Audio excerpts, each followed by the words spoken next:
बात करेंगे बकर की, जहां पर महकमा सोशल वेलफेयर पंजाब की हिदायत पर अमल करते हुए राना शहजाद वली सोशल वेलफेयर ऑफिसर भक्कर ने फैज वेलफेयर सोसाइटी भक्कर का दौरा किया। राना शहजाद वली सोशल वेलफेयर ऑफिसर भक्कर ने फैज वेलफेयर सोसाइटी भक्कर के मुख्तलिफ फलाही प्रोजेक्ट्स, मोमी welfare centre, physiotherapy centre, CB बच्चों के लिए फैसिलिटी सेंटर, मुस्तहकीन के लिए मुफ्त मेडिसिन, रियायती काउंटर, न्यूरोफिजिशियन थेरापी क्लिनिक, रुखसारा शिफकत अस्पताल के हॉल, वार्ड्स और दफ्तर फैज वेलफेयर सोसाइटी भक्कर का मुआयना किया।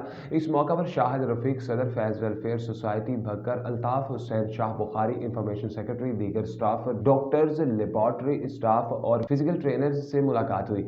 शहजादा वली सोशल वेलफेयर ऑफिसर भक्कर का कहना था कि भक्कर में इंटरनेशनल लेवल के इंफ्रास्ट्रक्चर्स और स्पेशल बच्चों की सहूलियात देख कर दिली सुकून मिला। शाहिद रफीक जैसे मुखलिस समाजी वर्कर्स किसी तारुफ के मोहताज नहीं, इंशाल्लाह बाहमी रवाबत से पिसे हुए तबके के लिए आसानियां पैदा करते रहेंगे। दुख इंसानियत की खिदमत दुनिया और आखिरत में कामयाबी का जरिया है।